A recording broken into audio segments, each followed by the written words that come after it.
Hello everybody, it is Chantea Goetz here from Functionised Innovative Therapeutics. Today I want to invite all of you in our area or online to come on Wednesday, September 25th, 7 o'clock to Beyond Organic Growers in Freehold as we discuss the importance of concussion recovery after sports injuries. Now, many of you have known and have heard some of the former talks that we had given. My area being peak performance and psychophysiology, I use a lot of specialized tools to help overcome that post-concussion syndrome. In addition, we have our Chief of Human Performance, Jim Goetz, who is going to talk to you today on some of the things we will cover on our talk on Wednesday, September 25th. Jim is a former strength and conditioning coach for the Tampa Bay Buccaneers and Toronto Blue Jays, as well as working with multiple other professional athletes, and he has seen firsthand the devastating consequences of concussions.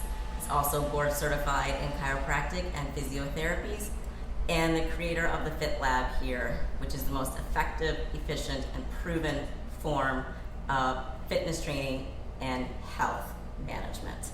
So without further ado, I'm going to have Jim talk to you a little bit about concussions and sports. Thank you so much, Chantea. I love the warm welcomes. It makes me feel so warm and welcome. I have been very fortunate to work with some of the top performing athletes in the entire world. And it's been an honor to work with them previously and continue to work with them. And one of the worst types of injuries I have ever seen does not involve blood, it does not involve broken bones, it involves bruised brains. And that's also known as a concussion. Lives have been very, very, very much negatively impacted by this.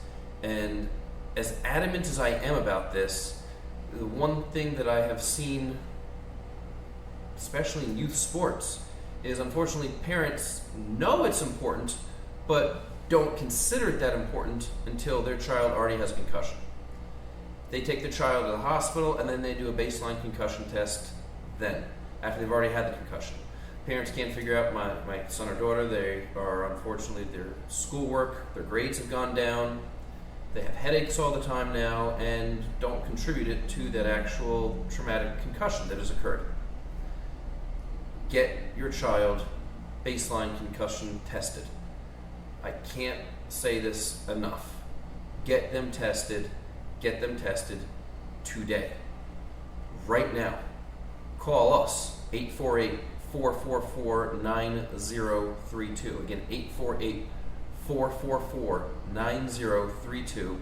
Right now, set your child up for a baseline concussion test. Get them in right now. We'll have the results. We'll go over it with you and your child. We can even figure out some different learning deficiencies if those pop up as well. Figure out what those are and how to get them functioning far better. Better get it done now than later when it's too late. What happens later in life after enough trauma in the brain, individuals start to lose their brain function. They literally lose their mind. It's all entertainment when you see it on ESPN that so-and-so shot themselves in the head and left their brain for research. Wasn't that nice that they left their brain for research, but they're doing it for a reason. What you don't see is the daily struggles that are going on every day. The grief, the frustrations that individuals actually endure each and every day. It is a lot. And unless you truly live through it, it's something that is kind of out of sight, out of mind. So stand up for yourself right now, protect yourself, protect your child, get the testing done right now, and let's go on to the show here. I want to talk to you today about sports, performance, and recovery after concussion. So let's actually understand what is human performance. And the definition of human performance really is the capabilities of a human when observed under particular conditions. It's performing. Now, I find it fascinating when we improve this human performance, improve the capabilities of this human under particular conditions, to enhance that performance, to raise to a higher degree, to intensify, to magnify, to functionize performance, performing better. The enhancement back in the day, a year or two ago, ancient times, Roman days, horses were actually fed mushrooms that were believed to have made the horses better in chariot races. Gladiators engaged in herbal amphetamines, believe it or not. It made their fights more spectacular. It got them pumped up. We have not come far from gladiator times in professional sports today. During Olympic times, we still have Olympic times, the initial Olympians, Galilean, potato, however you like to pronounce the name, he prescribed the rear hooves of the Egyptian ass. I could have said donkey, but it's more fun to say ass. He ground it up, boiled it in oil, and flavored it with rose hips and rose petals to improve performance. Ancient Olympians actually attempted to boost their performance by eating sheep testicles. Kind of do that today still. It's a prime source of testosterone. So it was already known that in ancient times the testosterone boosters were a way to improve performance. And one of the factors that led to the dissolution of ancient Olympic Games was the overwhelming use of drugs. Usually pharmacological agents such as the extracts of mushrooms and plant seeds. It's kind of fun how everything goes full circle, isn't it? So the same old thinking produces the same old results.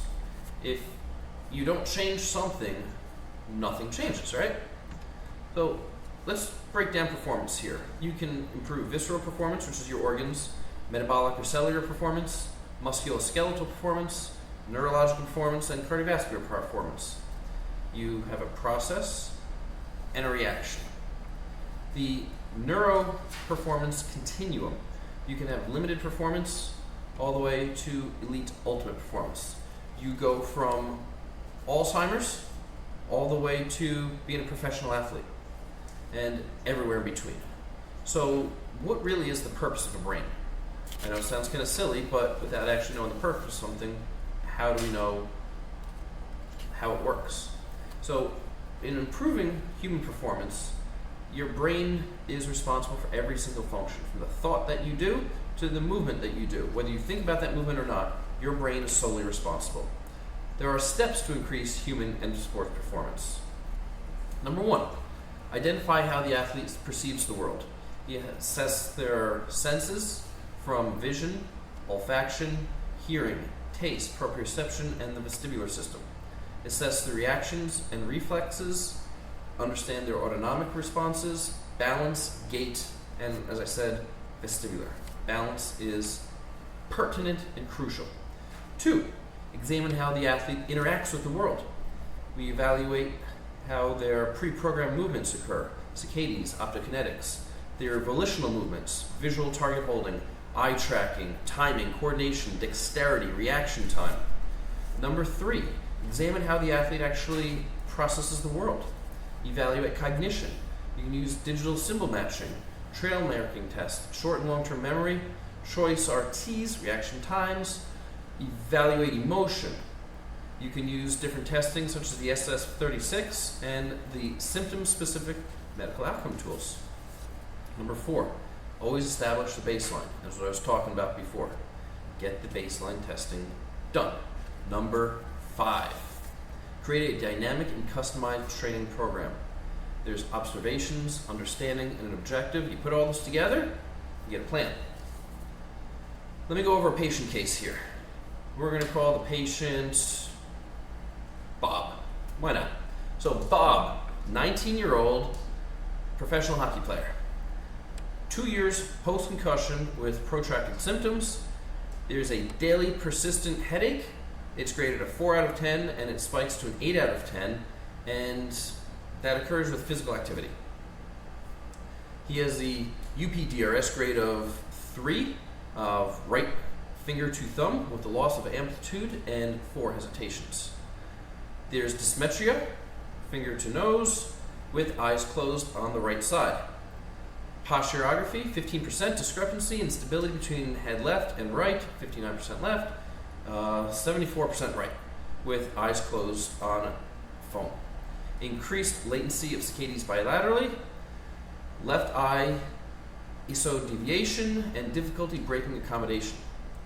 Breakdown of vertical pursuit tracking, moderately decreased gain in horizontal compared to vertical, and posterior and rightward center of pressure in all test scenarios. Pseudo RSD on both hands. Left is worse than right, only though with physical exertion. This is getting fun, right?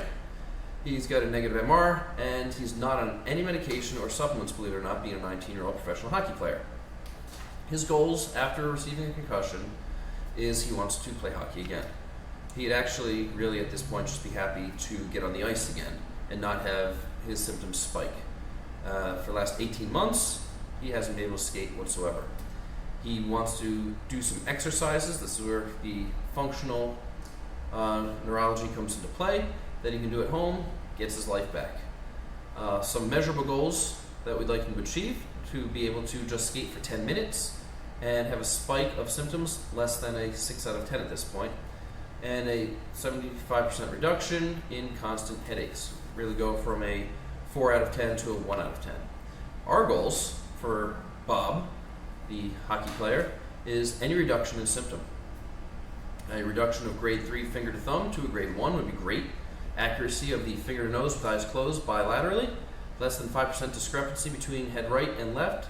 Saccadic latencies less than 200 milliseconds bilaterally. Normalize vergence, eye movements. Normalize the OKN response and improve vertical tracking. These are our goals. Now the outcome, after 3 days of skating for 1 hour each day, overall headache has decreased from 2 out of 10, and has never spiked now to over a 5 out of 10 on the ice. Bob now feels confident that he's going to get through this. We give him exercises to do at home and on the ice. Finger thumb now is a grade 0. Zero dysmetria whatsoever. Saccadic latencies are still greater than 200 milliseconds, but equal, which is a big plus here. The center of pressure posturography increased and balanced within 3% stability, left and right, and vergence eye movements have now been completely normalized. Bob's performance has been increased. His capabilities as a human are now to a higher degree. They've been intensified, magnified as we are observing them. We use particular neurological tests. We use particular neurological movements and exercises. We know what aspect of the brain is damaged, and we know how to activate that area of the brain as it relates to the periphery and how to train it back. Repetition, repetition, repetition. Nutrition, biofeedback, neurofeedback. This is how we get it done. This is how individuals like Bob have a life restored. I want to thank you for this brief case study in sports performance after concussion. Get your kids tested. Hopefully they will not have to go through what Bob has had to go through, but if they do, at least we'll know how and where to get them back. I greatly appreciate your time. Check us out, www.functionised, functionised.com. We're on Facebook, we're on Instagram at Functionised, 848-444-9032. I am your Chief of Human Performance at Functionized Integrative Therapeutics, Jim. I look forward to seeing you at Functionized. Get fit with fit and live functionized.